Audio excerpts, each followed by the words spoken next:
So, October 17th, I had a stroke leaving work. First, I thought it was food poisoning, but it wasn't. You know, I was actually having a stroke. I had a brain bleed in the back of my head, and I was going to go to my cousin so he could take me to the hospital, but I didn't make it. So I got off. You say you lost your speech and your sight? Everything. Things went bad so fast, I got off the exit, and everything was just shaking, you know. So I pulled into this parking lot right there at 166, and it happened to be a liquor store. That liquor store. So I sat there from the 17th to the 20th. I sat in the car. I couldn't see, everything was blurred. I couldn't talk, and I couldn't move. And this hand was trapped behind my back from throwing up. So, I mean, I sat there and I said, well, I don't know what's going on. You sat in that parking lot for 3 days? I said people were going by, going in and out. They assumed I was drunk, but I don't drink. So, I mean, because I had the bobblehead. You know what I mean? I couldn't talk. You know, I just started talking a couple months ago. So society just wrote you off as an alcoholic, pulled over in the parking lot. Well, they were in. They didn't know no better. They were doing their thing. Right. You know what I'm saying? You know, I heard conversations, man, you gonna get this 6-pack, man. You know, it's general conversation at a liquor store.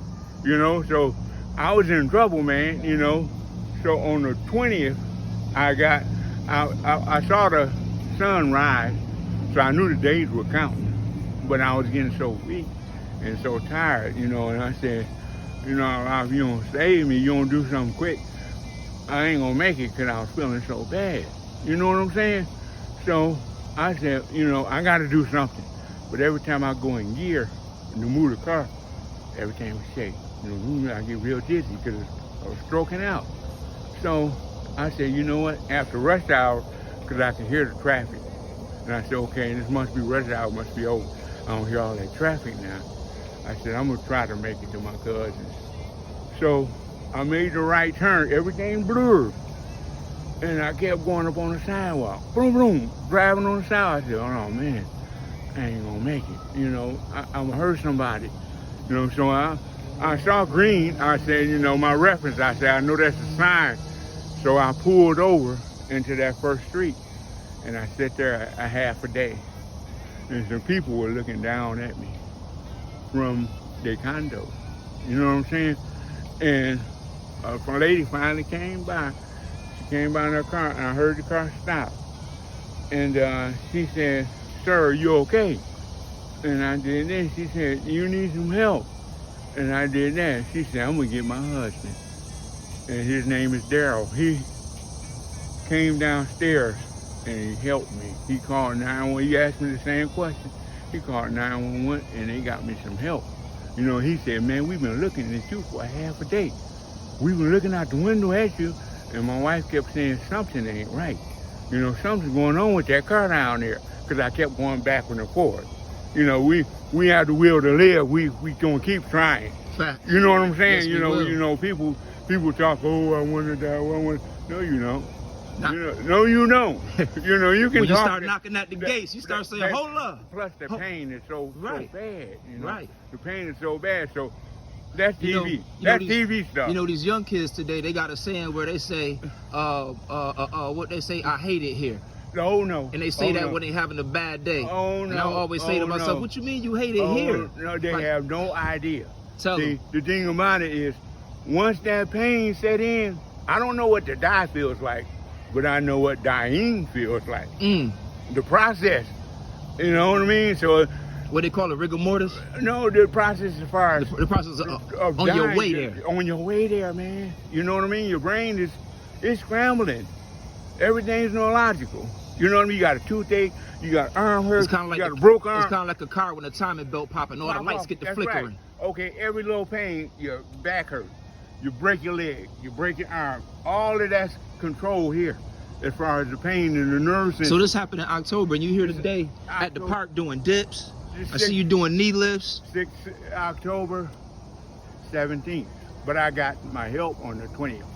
I spent a month in rehab, and I've been rehabbing ever since. You know, it's painful. You know, I have problems with walking and things of that nature. So when you say it's neurology, would you say that being out here doing calisthenics is giving your muscle memory and your brain a great connection and help it revive itself? Absolutely, absolutely.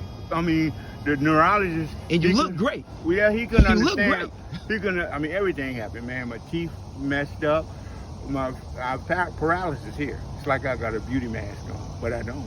You know, these are numb. My leg goes numb, and if I don't move, this is true to what you just said. If I don't move, I stiffen up. If you don't move. If I don't move, I stiffen up. If you don't move, so you stiffen I up. stiffen up. So I wouldn't say I'm a hostage in my body, but I mean that's the trade-off that Allah gave me. That's the He said, trade-off. I'm gonna let you live. He said, but you're gonna have to work for it. You got to take care of you. You got to take care of you yourself. got to take care of that temple that I gave Absolutely. you until I say it's time to come up here. Absolutely. And see, I was in pretty decent shape, and the neurologist said, well, it's amazing that you lasted that long in that car. You know, with that stroke, with the brain bleed, they showed me everything, you know, through the MRI. And he was just saying, man, this is amazing. I said, so not to interrupt all you, my options were gone. Right, but so with the doctor saying that, and we know how our law works, it's fair to say, That's you right. do your due diligence Period. to our law, Period. and but you still have to take care of yourself You got to take care of and yourself. do everything that you expect the higher power to do for you, for yourself. You have to take care of yourself. And see, all my options, you know, when you're in trouble, man, you start processing. One thing didn't leave was my mind as far as thinking.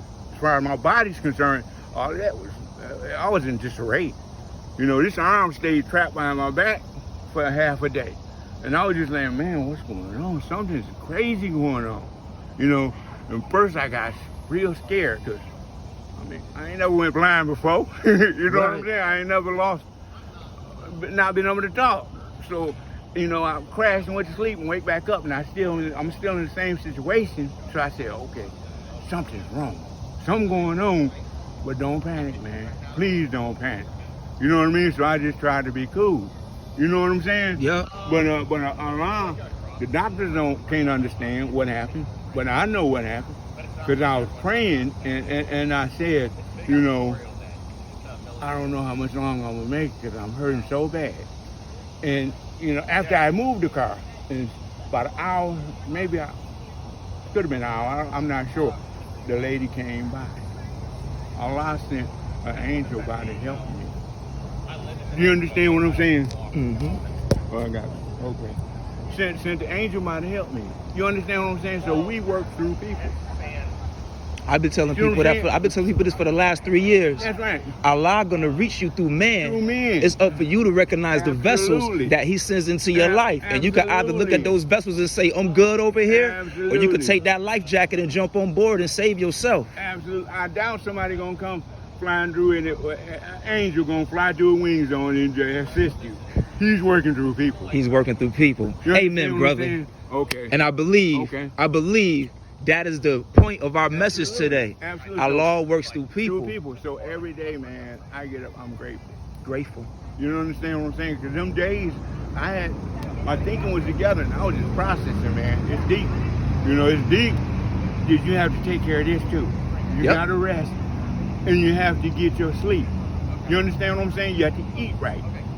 You understand what I'm saying? You have to put good things into your body because you can't lift weights. I can't put a 2-pound weight on my head and work my brain out. I work my brain out by resting and receiving good information and keeping that BS out. And that's why I stopped you today, You black man. understand? I stopped you because I know you my elder, and I Right. seen you doing dips, Right. getting busy. Absolutely. And I thank you for your testimony and your Okay. story today. Okay, And I brother. pray that this reaches more Absolutely. black men, more Absolutely. black women. I pray it reaches the world because we Absolutely. here to each one teach one. Absolutely. and make My it happen. My message is self-care. Everybody take care of yourself. Take care of yourself. And what's You your know name what I'm saying? again? My name is David. That's my oldest brother name. Okay, all right. Bro. All right, All brother. right, Big Day. Okay, take care, Thank man. you.